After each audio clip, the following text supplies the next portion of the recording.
Alright, so we have your 3 things that we're going to go over today. We're going to go over the electrical piece of equipment for aesthetics. Okay, just a little bit of it. There's more we're going to get into at a later time. Just a few bits and pieces here. We're going to go over a procedure that a client or a service that you can offer a client. It's a 15-minute $5 service. It's a lip mask. Had to prep for that. We're going to do that today on ourselves. If you were to do it on a client, you can add it to a facial service, or if they don't want the whole facial thing, they can just do it on themselves. It's by itself. Okay. So how to prep the skin and how to apply that product for that particular service. While we do that, because it's going to sit for a good 5-10 minutes, and we're going to go ahead and take some notes on our journal, on our facial protocol journal, and then go through, see how far along we get. Okay. For the students that are out today, I know there's a lot because there's testing. They'll just have to watch this video to catch up with what they've missed. Okay. All right, so let's start with our electrical pieces. So let's say that we have a variety of these machines, right? This is a handheld one, so you hold it with your hand, and then you have one like this. And this is one that you would plug into the wall, obviously, okay? So obviously on a tabletop or a card, it's not handheld. Okay, that's when they say handheld, it means you can hold it in your hand. You can sometimes walk around with it if it's cordless, or if it has a cord, it means you got to be plugged into the wall. The cordless ones are great. You either use them one of 2 ways. You charge them, which we're going to do a cleansing facial with a charger or a cordless charging one that has a little charger you plug into the wall, or you have one that has batteries. Okay, don't love the battery ones just because they tend to, you know, it's more expensive because you got to buy batteries often, okay?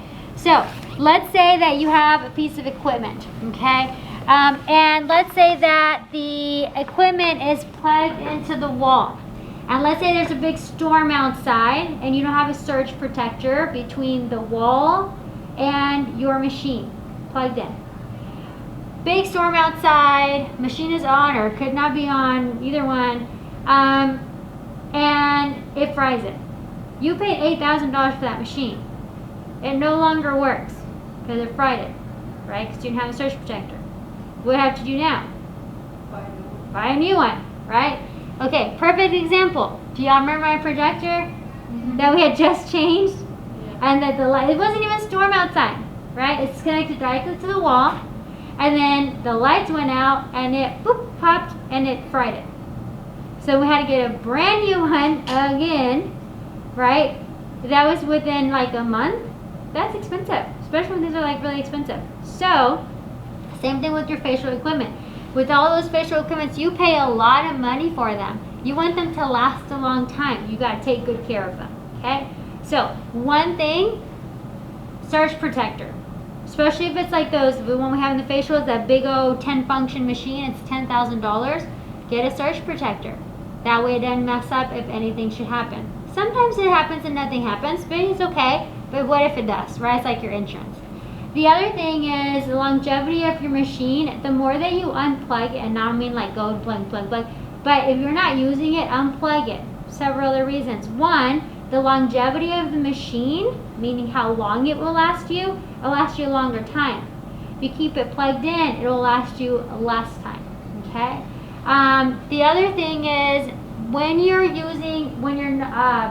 the machines and you have to leave them plugged in and they stay on, and say you forget to turn them off or you forget to unplug them, or sometimes, you know, like has a little light and it tells you it's on, but what if the light bulb is broken and you're like, oh, it looks like it's off but it's really on, and then the building catches on fire because you left the warmer on, right? That's pretty bad, and God forbid somebody's inside, right? Worst case scenario, but it can happen. So you as an owner, you always want to make sure to protect your people, your building, right, and your equipment and such, making sure that all your employees and or yourself follow those safety procedures, okay, with all the electrical stuff. Super important to understand that you need to keep your machines clean, all of your electrical pieces maintained. If your hands are dirty or you got mask or massage cream or something on your hands and you grab by the handle, You want to make sure that you clean that handle after that service immediately, because if not, then all the grime and junk is going to be stuck on the handle and it's be sticky the next time you grab it. It just looks unprofessional. Okay, always being careful with that. There's other electrical pieces that we're going to be pointing out. I know you guys did the electrical chapter and you're like, why am I learning this? Because you use these things. Okay, super important. We're going to learn a little bit more about them. That's just the pieces that I want to go over. All right, let's go over consultation. With your green sheet, okay, I'm kind of going to go over what it's going to look like when you guys do clients. Here we talked about on the date that we're going to be doing clients for you, okay? Your practice clients, your first run. So Isabel is the client, okay? I'm the receptionist, which is a role that you're going to be able to play as well. I'm the receptionist, okay? Sitting at the reception desk, and Isabel, the client, walks in. Hi, how are you doing today? Thank you. Welcome to C. Tager's Cosmetology. How may I help you? Isabel says, hi, my name is Isabel, and I'll be getting a facial today. Okay, service provider says, perfect, Isabel. Thank you for joining us. This is the consultation card, if you will please, or the client information card. If you will please fill this out. Here's a clipboard, here's a pen or pencil. Have a seat, and then Stephanie, your service provider, will be with you in just a minute. Thank you very much. Would you like some water? No? Okay, thank you. Have a seat. Then the receptionist assistant will, because there's two people that are always up there, she's the runner. She goes, and she doesn't literally run, but she runs to go tell Stephanie, hey Stephanie, Isabel, your client is here. She's filling out her consultation form. Give her a second and go, she's ready. Okay, Stephanie comes out. She either gets this paper from the receptionist. Some people do it online. Some people do it before the service. Everybody does a different, it's 2022, 3, whatever. Just be creative with how you get your information and save time. So then Stephanie has the paper and she goes up to Isabel and says, hi Isabel, my name is Stephanie. Very nice to meet you. I will be doing your service today. Have your consultation form if you'd like to follow me to the consultation room or follow me to the service area, and we'll get started. So you turn around and you walk with your client, and you don't like walk 10 steps ahead and your client's like back there following you like a little doggy, right? You want to walk with your client to one of two spaces. As a salon owner, you have this machine in a room that is a consultation room. It's a small, quiet, personable room that you can have a conversation with your client with. Or it's in the spa area in a space that you're not going to, disrupt other services around you. Or in your facial room. It just kind of depends on where you put it. Okay. Client comes in, they sit down. You don't drape them yet. You're just having a conversation. You can, if they don't have any makeup, you can just give them a wipe. You can wipe their face. You can do the makeup remover, the micellar water, and you can look underneath the skin scanning machine to see where the consultation in the skin is going to take you to. So maybe the client thought on here, okay, Isabel, let's see. Well, you say you have oily skin. Okay. You say that you're possibly pregnant. Okay, thank you for letting me know. I won't use XYZ machine that I thought I was going to use on you, so that's not good for the baby. And you've had this particular facial before, but you were allergic to it. Okay, thank you for letting me know, because now I know not to use that product that you had an allergic reaction to. Super important why we need to ask these questions. Okay. So then, you think you have combination oily skin. Okay, perfect.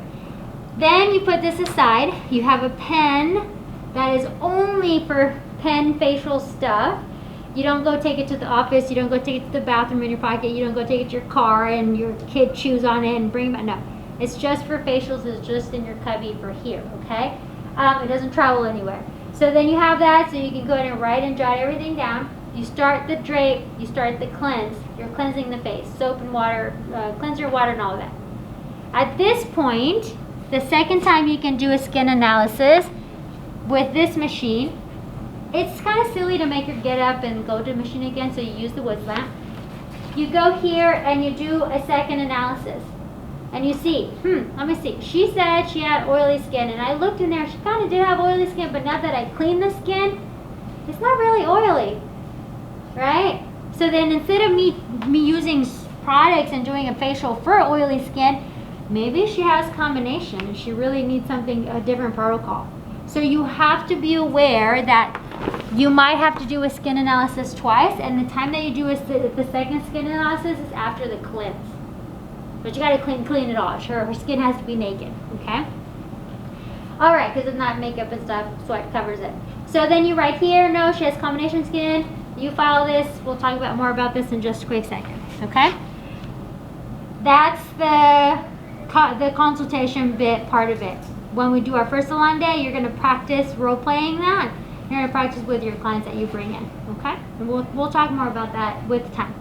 All right, so let's go ahead and take a second, and we're going to come to our service, okay? So you've already washed your hands. If you will, take a little hand sanitizer if you've touched anything in between.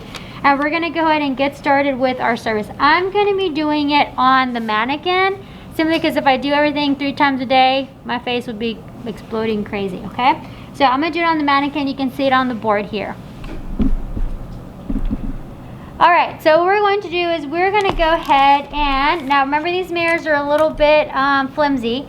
So if you put your packet or something here, your phone, it kind of holds it down. So just FYI. All right, you have a tissue. The reason why you have your tissue is because you're going to be taking the tissue and blotting the excess, I guess, serum up for the client at the very end. So that's what the tissue is for. You want to save it. Tissues are underneath your table, so if you need those tissues, okay? Let me turn it this way. Okay, everybody got the tissues? Fix this. All right, so that's what the tissues are for blotting. Okay, we're gonna move our packet to the side. We're gonna do a little bit of notes in a second. You have an individually wrapped makeup wipe. This individually wrapped makeup wipe is awesome for various reasons. One, you can give it to your client. You can put it in your bags, your giveaways. Very easy cleanup. You just very easy setup. This is what you need for your client. Wrap it up, throw it away. If you're doing like an expo and promoting your salon, you can tape a business card to this, things of the sort. The bad thing about the whole big old packet, sometimes the packet is really big, or if you're sharing, it's hard to share the one big packet. The other thing is that sometimes you pull one sheet out, and by the time you get to where you need to go with it, it's dried up, or you drop it, or it's just unsanitary. So single packets is just a little bit easier, okay? Maybe a little bit more expensive, but if you buy them in bulk, they're really cheap, okay? That's why it's the travel pack, because they're like from the hotels, you know, like, oh, that's where I found them. All right, so you're gonna go ahead and open up your packet and open up your wipe.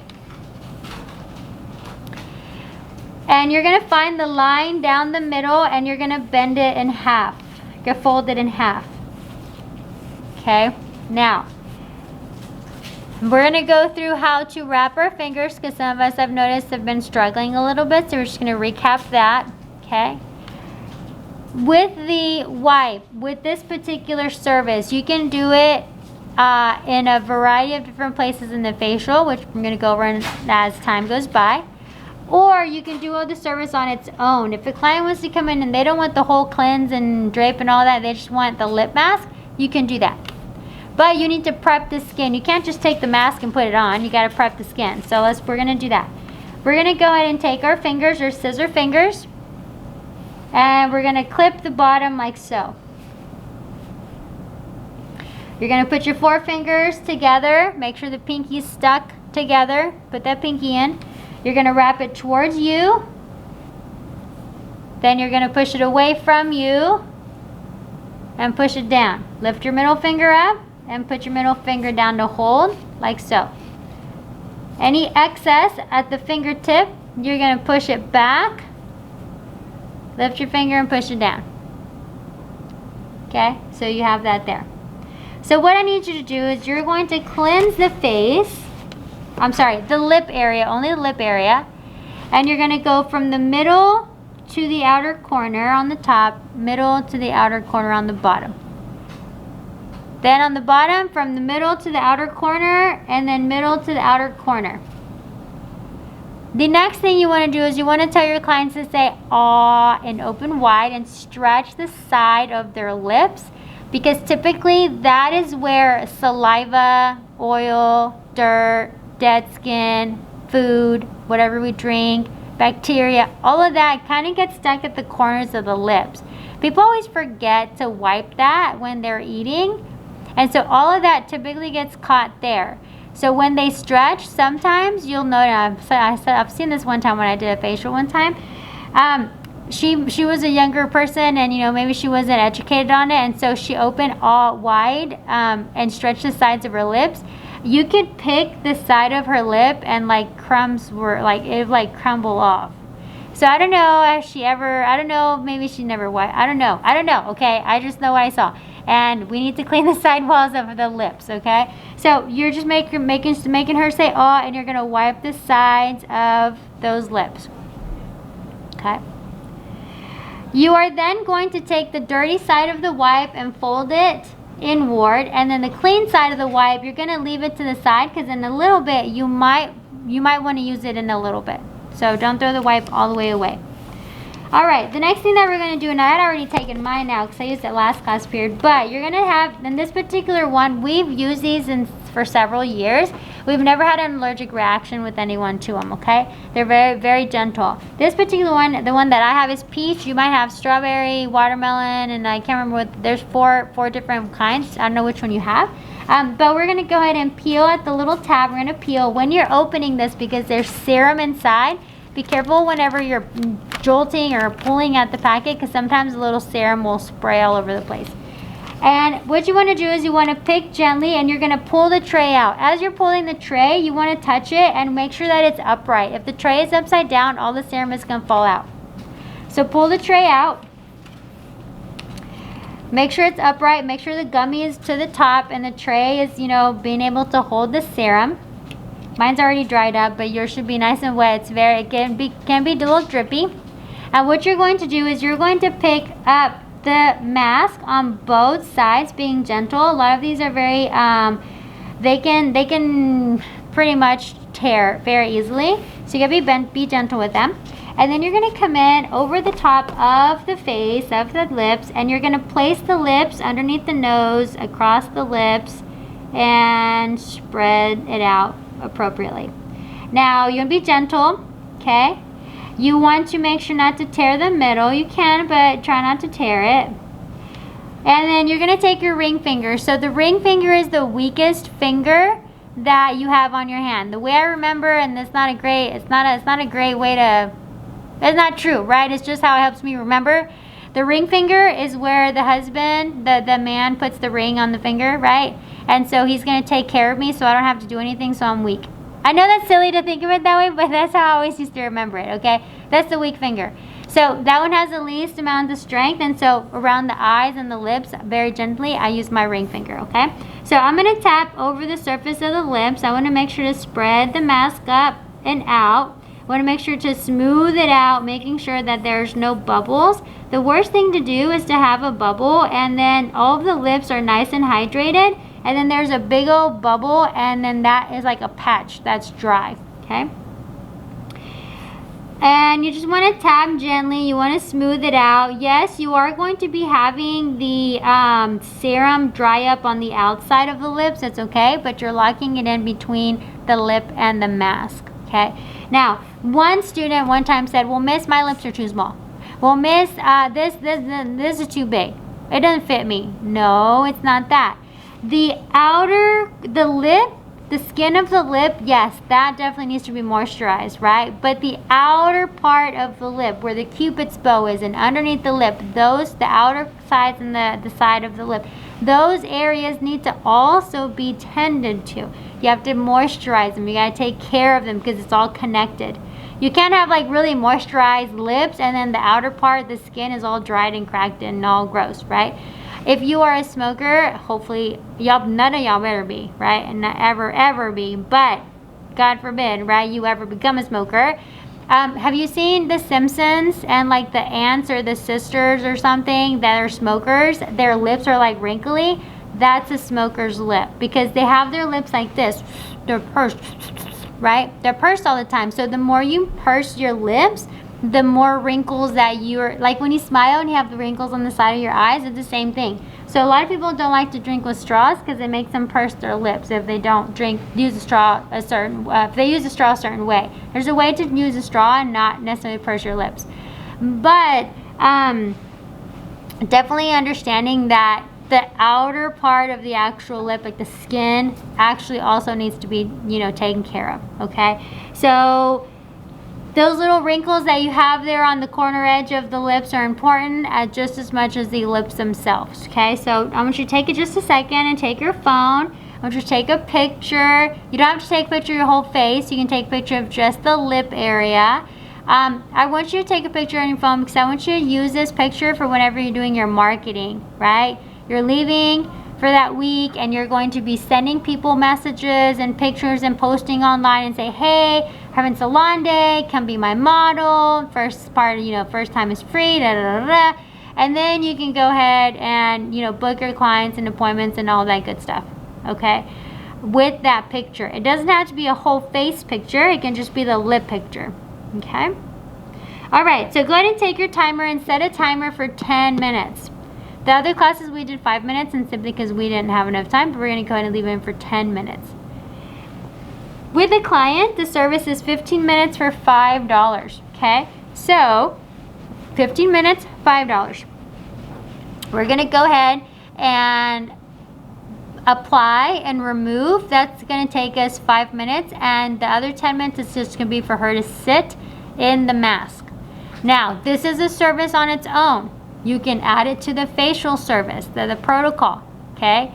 But sometimes you have a client that comes into the salon and she's got some stinky breath, right? She comes in with her coffee and coffee breath smells so bad, guys. It smells so disgusting.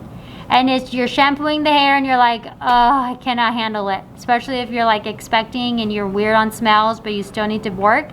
So the way that you can make all of that work out is say, hey, I have these new lip masks. They're really awesome. Do you mind? Would you like to try one today? They're free. All right? They really are like, you're like, it's totally worth it to you. And so you just put a lip mask on them. Make sure there are no allergic reactions or anything to the ingredients. And then she doesn't talk. Right? Perfect. Or if she's a chatterbox and you're trying to have her relax to do the facial and she just keeps talking, put a mask on her lip. She can't talk. Close your eyes. Put something, cucumbers in her eyes. She can't see. And she's like staring up there looking at you, right? And you're like, weird. Okay? So there's always ways that you can, have your client do what you need your client to do without being rude about it. Okay? All right. So let's put that to the side. Set your timer for 10 minutes. Everybody's timer may or may not go up on a different time. And then we're going to come in. We're going to scoot this camera up a little bit. Get our markers, and we're going to slightly transition into a little bit of our theory. Okay, we're going to take a little bit of notes.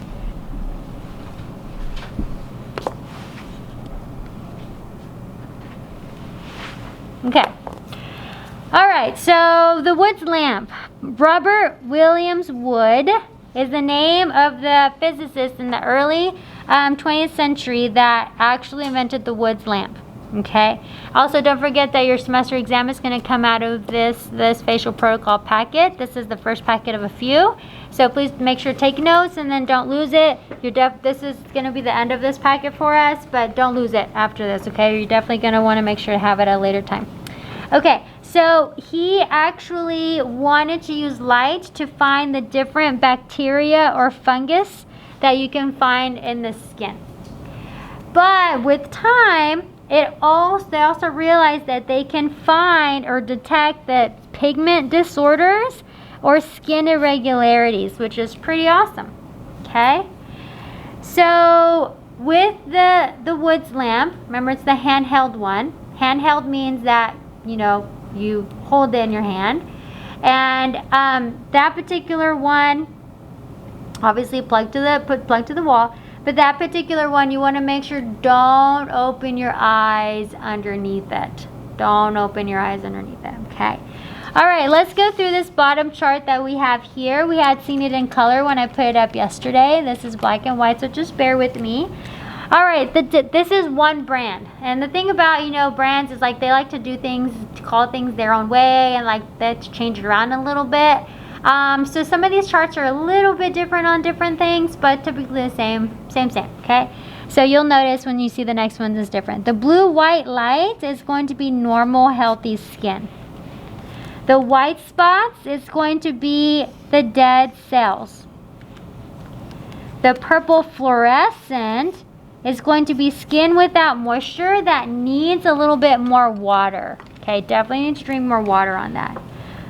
Not to be confused with the light violet, which is dehydrated skin. Now, the difference of the two that I've learned with those two is that one is like hey, you didn't drink water today. And the other one is like, hey, you haven't drank water in a week, right? So the violet and the purple, it's still purple, it's violet, right? Same shade, but just a little different shade, okay?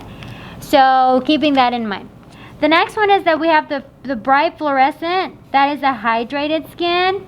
Okay, it doesn't have any imperfections on it. You have your yellow orange areas that are your oily skin areas. And then the white fluorescent, which is the cornea layer of the skin, which you will be learning more about the layers of the skin soon. Okay, let's go ahead and turn the page. We have our skin scanner, okay? Our skin scanner is definitely a way to scan the skin without it, like, you know, cutting into it or beaming it with lasers or anything crazy. And you're just taking a look at what the skin looks like for a consultation, okay? All right, so if you also just make sure to highlight, do not look into the UV light source. Okay, if the machine is not meant for that, don't. Some are stronger, some are weaker. Some have the mirror inside. Look into the mirror, not into the bulbs. Okay, and then this is another little chart. This is the one that we typically use on the machine, that the little chart is up there with the machine, so I wanted to include that. If you go through and look at all the colors, I know it's a little bit hard to see here because it's in color, but when you look through all those colors, you will see and notice that it definitely has a little bit different than the previous chart we just highlighted. Okay, so again, just know that every brand kind of does things a little bit different. Let's go ahead and turn the page. Skin types. Everybody has a skin type. You fall under one of these, no matter who or what or where you come from or any of that stuff, okay? So with your different skin types, you want to make sure to understand that at the very, very, very beginning, okay, the very beginning, there was just 4. With time, they have added some to the original 4, okay? But there are just 5 basic skin types, okay? We have normal, dry, oily, combination, which are those are the original 4, and then they added sensitive. Okay, Mr. Thomas B. Fitzpatrick, okay? He's got a little questionnaire that's going to help you determine what kind of skin type you really have, and we're going to do that at a later time, okay? I'm going to go down a little bit to the bottom chart. I accidentally put them out of the right order.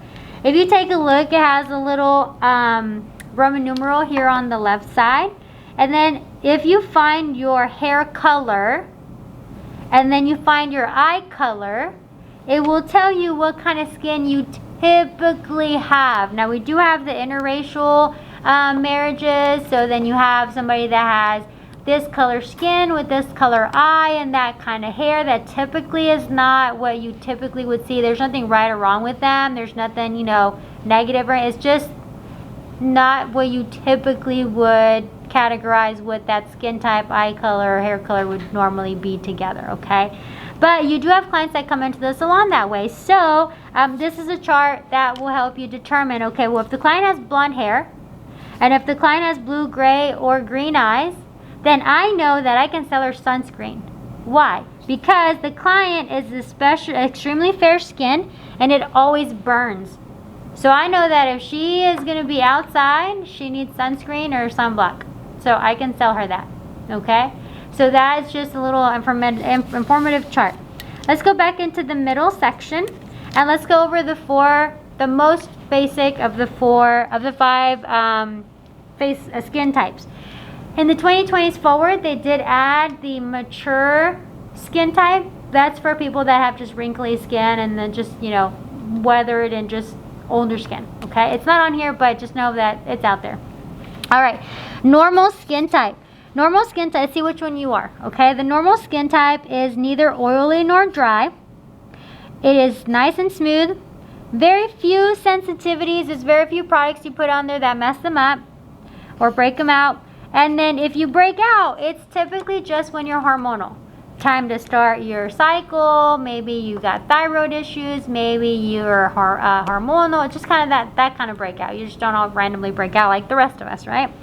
If you have oily skin, you have enlarged pores, meaning if you look at your nose, you can see your pores pretty well. You are prone to acne and break. Peel off the lip mask. You're going to take your ring finger and you're going to do circular rotations across the top and the bottom of each one of the lips, top and the bottom, with your ring finger. And so what you're doing is you're smoothing out the lips. You're making sure to massage in the serum. Some people don't like that stickiness in the on the lips. They don't like it. And so if they don't like it, especially if it's a gentleman, they don't like that, you can go ahead and you can wipe or tap off the serum. You would really, it's kind of like putting hairspray on and then like brushing it off. Like, why even put it on? You want the serum to stay on the skin so that the serum can do what the serum needs to do. But some people just don't like the stickiness, and that's okay. If they don't mind the stickiness, after you massage it in, it should start to dry up. You can go ahead and take the tissue and place it over the skin like this. And then you can just tap, tap, tap to pick up all the excess serum that is left over. Okay? And that is what the tissue is for. Everything that's on your station tabletop is trash at that point. Okay? So that is how you do the lip service, the lip mask. There's a whole lip treatment, but this is just the mask. Okay? All right, let's go back to our packet here that we have. And we have our combination skin type. The combination skin type, as you see, has a T-zone. So the T-zone is going to be across the forehead and down the nose, okay? And this person either has oily or dry areas. That's both. They have medium to large pores. They have both, and they are prone to blackheads and can have dry patches and sometimes break out and sometimes not. And there's like a patch here and a patch there, and sometimes you can use all kinds of products and sometimes you can't. It's just kind of hit or miss. Okay. Again, those are the two most basic ones that we have. Let's turn the page. These questions we're going to ask, we're going to answer at a later time if we have not already done so. It's going to help us figure out what kind of skin type that we have from the Fitzpatrick chart. And then three last things that I want to cover. Problematic areas. You want to let your clients know what those issues are. Maybe they know, maybe they don't know what the issues are. Sometimes people that have oily skin, they come in, they're like, don't touch me with serum. Do not put any lotion on me. I have oily skin and it's going to make me oily. No, girlfriend. You have oily skin because you don't hydrate your skin, so your body's like working overtime to make extra oil so your face is good. So if you would just put lotion on the way you're supposed to, then the right lotion on the way you're supposed to, then you don't have oily skin. Right? It's an overproduction of oil, right? A lot of times we want to have beautiful skin. We look in the mirror and we hate our skin. We're like, oh, I hate my skin. Okay, well, let's think about, did you drink enough water? Did you get enough rest? Did you you can drink vegetables. Did you eat your vegetables? Did you eat a bunch of fried stuff? Are you eating a bunch of junk? Well, if you look in the mirror and you don't like what you see, what is that you're putting in your body that's giving you the results that you're getting? If you don't like the results that you have, then change what you're doing, right? But if nothing changes, nothing changes. So same thing with a client. You can tell her, okay, you need to drink water, you need to use a scrub, you need to do this. But if the client doesn't do that, no matter how many facials you give the client, the skin's not going to get better, okay? So you have to educate your clients because a lot of people don't know. And then you can confirm the protocol like I mentioned earlier before in the consultation. Then once you cleanse, you can confirm that protocol, make sure that she does have the correct skin type. And then you want to make adjustments, super important, to the facial protocol as time goes. Okay, if her skin is getting better, then change the protocol. You don't need to do a dehydration facial anymore. You need to do a sensitive facial if things have changed with her skin. Always keep that in mind. The client card, whether it be that green double page that we have been working with, or an index card or something of the sort, you want to make sure that you have that on your client and you keep records for each client as they progress with their service. Photographs. It's super important to make sure you take plenty of pictures with your client's permission. You want to do the before and after and the progression of their service. So if they don't want their face to be shown, that's okay. You can just take a black bar and go over their eyes and it hides their actual face. But you can do sections just like we did the section on the lip, and then also the progression from the start to the end. It's great for your portfolio and it's great for marketing. All right, so that's what I have for you for today.